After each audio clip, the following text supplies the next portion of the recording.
The title of my paper is, as Ben said, a Trasmedial inquiry into the early avant-garde collage, spatiotemporal distortions. And I want to say from the very beginning that the main thesis of this presentation is that the artistic technique of collage is a technique which distorts space and time in all the arts it manifests itself. So that's why I'm going to analyze visual, literary and musical collages, and I hope to convince you by the end of this talk that collage is an artistic technique which distorts space and time. So in the early avant-garde, collage was a term first used by Picasso and Braque in connection to their pictorial experiments from 1912-1913, and I have here Picasso's famous fruit dish and cherry painting from May 1912, and the next one is Braque's fruit dish and glass. So the collage area is a piece of wallpaper pasted on top of the drawing, and I'll analyze Picasso's first collage later on. The collage technique consists of appending wallpaper, newspaper, sand, pins, sheet music to a pictorial composition. These pieces of industrially produced materials could be pasted on top or below the painted surface. The term instantly circulated into the literary field, more specifically into Apollinaire's poetry, who started using an analogous technique in literature, especially in his poem Le Fenêtre, Windows, from 1913, and in some other poems from his volume of poetry, Polygram. In Le Fenêtre, Apollinaire records the conversation between his friends who are waiting to go out to a late show, juxtaposing it with the ekphrastic poem he writes on Delaunay's painting Le Fenêtre from the same year, 1913. The term collage has also been applied to music, where it refers to the abrupt juxtaposition of several musical themes unrelated to each other. The musical collage is apparent only if these tunes conflict with one another and do not blend harmoniously. I shall discuss the musical collage and its temporal distortions present in Charles Ives' The 4th of July, composed 1913-1919 and then revised in 1920, where patriotic tunes are embedded into an already existing musical structure. I want to clarify the term transmedial now. The use and development of the technique of collage in several arts in the early avant-garde up to the year 1930 justifies thus the need for a transmedial analysis of the term. Transmediality is a term added to the literary inquiry in the early 90s, and it refers to the comparative analysis of an artistic technique in several arts. For example, the analysis of rhythm in several arts is such a transmedial analysis, or more recently, the analysis of the frame, the use of the frame in several arts, or meta-referentiality in the arts. In this paper, I shall argue that the spatiotemporal distortion is an inherent feature of the technique of collage, regardless of the medium in which it manifests itself. Since only literature and music are temporal arts per se, the technique of collage introduces time in the visual work of art and distorts it in several ways. And I'll continue now with the analysis of the visual collage. By introducing into the picture plane objects that come from the outside world of industrially produced objects, the artist confronts two types of realities. On the one hand, oils, washes, tints, which do not have a memory of their past existence, and on the other hand, newspapers, scores, pieces of cloth, which refer to a more or less identifiable historical moment. Thus, the time represented in this new pictorial space lies at the intersection of a past time clearly identified in the collaged objects and the time referred to in the picture plane. This process may be highlighted in the early collages Picasso and Braque made between 1912 and 1914. Still Life with Cherry Caning is such one of these early collages. So on the oval picture plane, oilcloth is pasted in the lower part and painted on top in order to make it look like chair caning. The lightly brown color Picasso used for the oilcloth helps creating the illusion that the chair caning has gone through wear and tear, because certain areas are lighter than others. In the upper part of the picture, the artist stenciled the letters Jou, which may come from jouer, journal, has drawn a pipe there, glass in the center, a knife here, lemon, and a scallop shell. If at first the viewer is shocked by the bizarre associations of objects and their abrupt juxtaposition, the temporal subversion implied by the different times at which these objects were produced completes the reception process. For example, the rope which frames the picture was used to frame mirrors sold in poor towns, according to Robert Rosenblum. In addition to these ontological conflicts between the objects interacting within the picture plane, there are other artistic implications outlining the temporal distortions present in a visual collage. So, these artistic implications may refer to the use of the technique of collage by the other avant-garde movements. For example, in The Charge of the Lancers, the Italian futurist Boccioni overlapped the scene of the fight with the report about it in the small newspaper that you see there. So, even if we know that the battle took place first and the newspaper report about it was written later, the viewer is invited to compact time and consider that both events took place at the same time, according to the futurist doctrine. The temporal distortions present in Dada collages may sometimes be very complex, as it may be visible in Schwitter's Merz picture 12b, Plan of Love, Plan der Liebe, from 1919-1923. The collage was created over several years and it is organized into two large areas, the darker area in the background and the lighter area in the foreground. The collage is made up of train tickets, somewhere, I think this is a train ticket, restaurant bills, a banknote at the top, perhaps all pointing to the objects that accompanied the meeting of the lovers alluded to in the title, Plan der Liebe, placed at the center of the collage. The darker objects at the back belong to the first collage Schwitter's created in 1919, while the brownish area at the center was a later addition from 1923, as Dorothea Dietrich pointed out.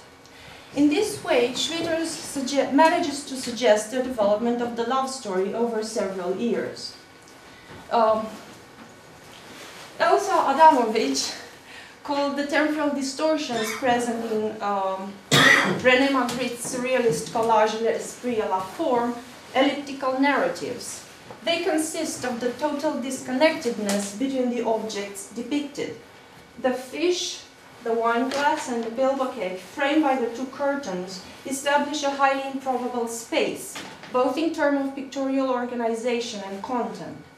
In addition to this incongruous and elliptical narrative triggered by the drawing itself and the objects depicted, there is also strong incompatibility between the sheet music cut under the shape of a glass and the bill bouquet and the rest of the image painted in gouache. Not all the collages work for my argument, so this is an example which shows that we don't have a temporal distortion. So the abstract Russian constructivist collages did not valorize the temporal distortions latent in the technique of collage. In Prun, 19D, around 1922, and Lizitsky replaced colored areas here with color paper, and this color paper almost blends into the larger picture, so we don't see a temporal distortion here. So to conclude the discussion on the temporal distortions in the visual collage, I'd say that it depends on the nature of the collaged object. The more information the collaged pieces bear, the more apparent the spatial-temporal distortions are, ranging from minimal spatial-temporal distortions in the abstract constructivist collages up to the maximal distortions present in the Cubist or Futurist works, and more significantly in Schwitters' Dada collages. Surrealist collages and their elliptical narratives point to a suspension of time, also a negative form of temporal distortion. I shall move now to the literary collage. So literary collage has been defined as the technique of quoting small fragments from other literary texts. The most famous literary collage of the 20th century being T.S. Eliot's experiment with modernist collage in the wasteland.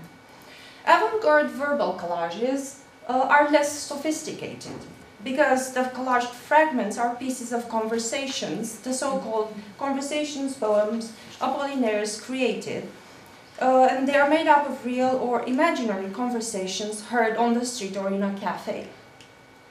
One of such verbal collages is Apollinaire's poem Les Fenêtres, an ekphrastic poem Apollinaire wrote on Delaunay's Les Fenêtres. So this is Delaunay's Les Fenêtres. The text of the poem also records fragments from the conversation Apollinaire has with his friends, who are in the same room waiting to go to a late show while he's writing the poem. Apollinaire was supposed to finish the poem about the painting by the end of the day, and his friends planned to send it by telegram. Nous l'enverrons un message téléphonique. We'll send it by telephone. There are also other references to the room they live in. One of them stands up, draws the curtain, and opens the window. Tu soulèveras le rideau, et maintenant voilà que s'ouvre la fenêtre. You'll raise the curtain, and now see the window opening. They also try to rest before the show. Nous tenterons en vain de prendre du repos. Vainly we'll try to take some rest. Rosanna Warren, critic, notices the temporal discontinuity of the poem, but she does not discuss it in terms of the verbal collage at play in the poem. She notices, I quote, the interruption of the preferred narration, the disruption of the syntactic and semantic order, which, as Warren claims, were meant to suggest the simultaneous contrast of the painting. I'd argue that this temporal discontinuity Warren notices is the effect of the use of the collage technique, which inherently contains the possibility of rendering these temporal distortions.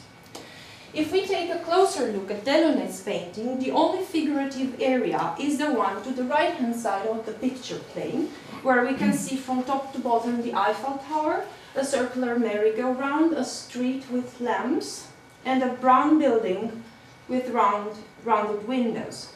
This may be the familiar place in Paris where Apollinaire is waiting to go out with his friends.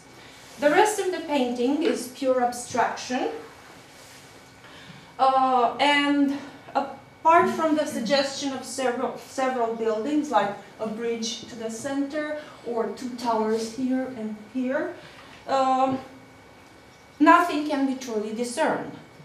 We may thus presume that the abstract pattern inspired the sweeping trip through faraway places, moving away from Paris to Maintenon in the outskirts of Paris, to here on the French Riviera, Turin, Vancouver, New York. These cities are mentioned only at the end of the poem, but fragments from the poem seem to be a direct reference to them. For example, the train covering long distances through the snow recalls the faraway Vancouver. Vancouver, où les trains blancs de neige et des feux nocturnes fuient l'hiver. Vancouver, where the train white with snow and lights flashing through the dark runs away from winter. The temporal discontinuity of the poem consists thus of the amalgamation of several temporal planes. There is first the time of the poem, writing while looking at the picture. De rouge au vert, tout le jaune se meurt. This is the first line of the poem. From red to green, all the yellow dies. From red to green, all the yellow dies, which guides our eyes through the picture plane. The next temporal plane is that of the dialogue between friends. There is then the time represented in the poem, which overlaps several temporal planes connected to different geographical places: South America, North America, France, Italy, and Paris, and the actions of the people who inhabit these places.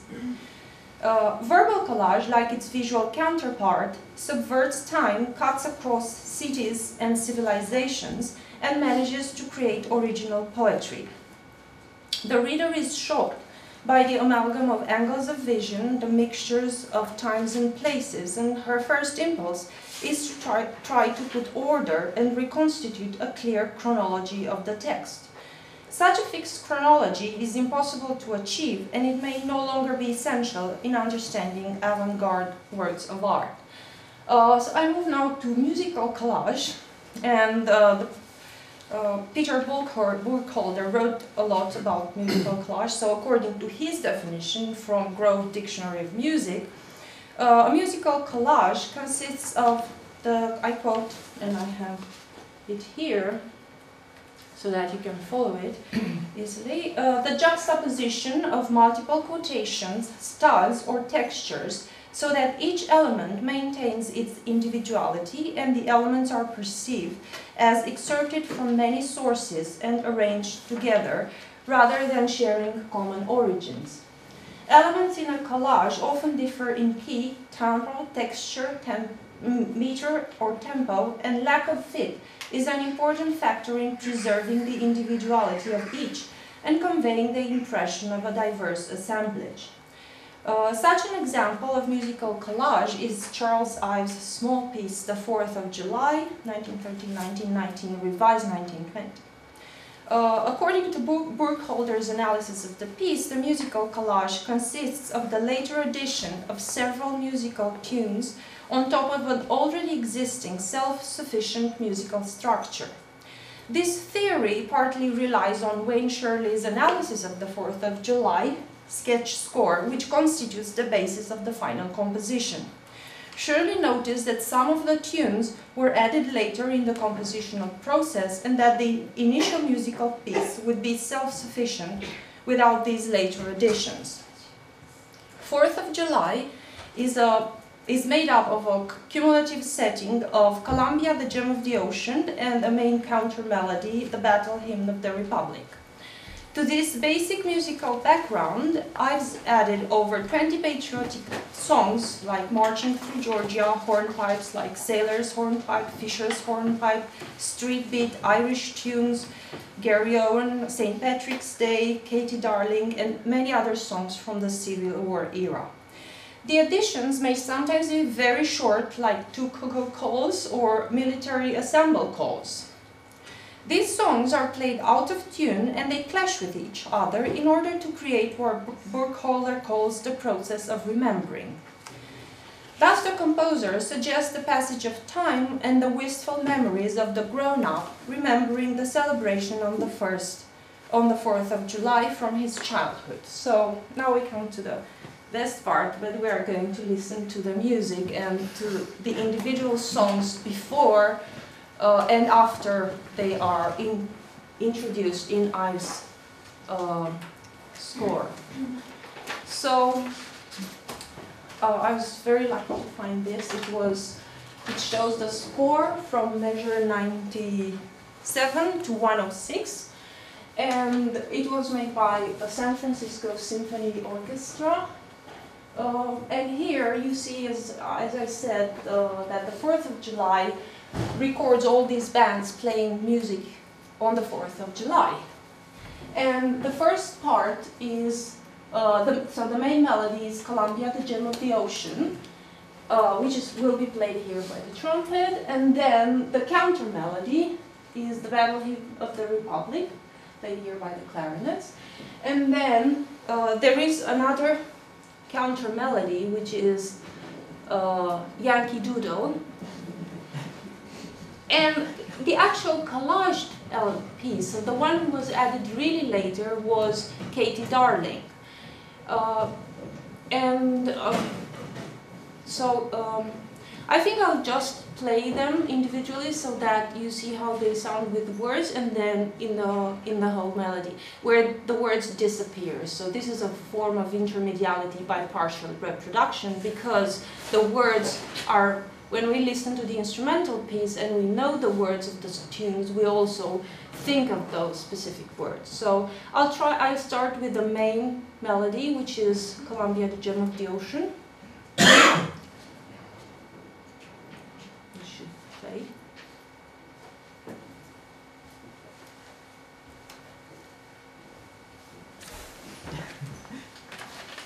working for, so.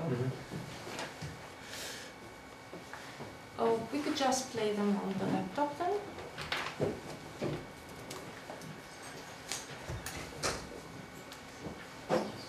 Yeah,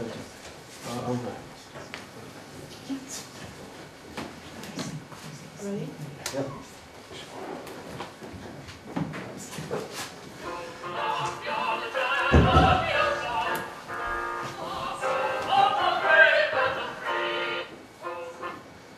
Okay, so I that was enough. So that was the main melody, which is developed from the very beginning till halfway through the piece. And then the main counter melody is Battle Hymn of the Republic.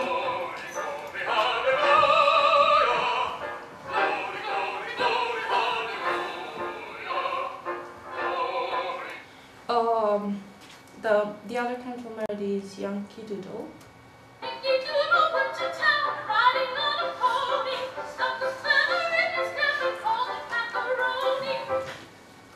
And the collage, the piece which was added later, and critics wonder why I was added.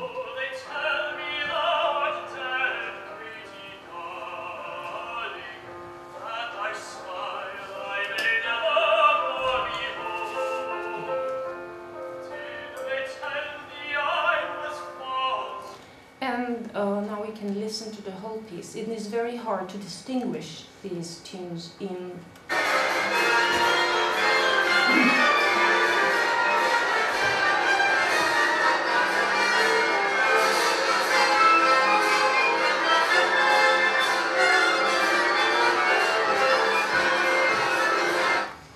So, by studying collage from a transmedial point of view, we may perceive the temporal distortion inherent in the technique of collage by visual and tactile means, in the visual collage, semantically in the literary collage, and orally in the musical collage.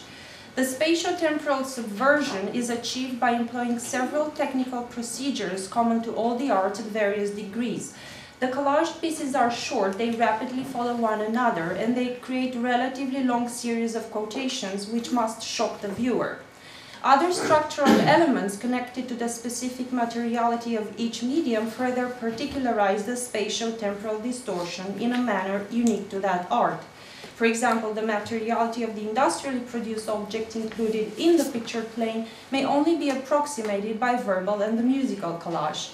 We know that time passes because we have access to the conventional ways of measuring it, calendars showing days, weeks, months, but we do not really feel that time passed.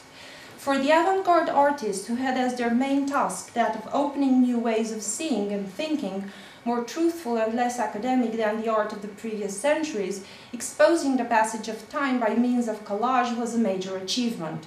As critics have claimed, collage exposes the inner workings and conventions of paintings. There is no wall separating life and art, and time passes in the same way in both in literature and life. Making such a statement does not destroy art, as some critics have claimed that collage has done, but on the contrary, the collage technique gives art impetus and rejuvenates it, as the later artistic achievement of the late century proved, especially in the avant-garde art of the 60s. Thank you very much.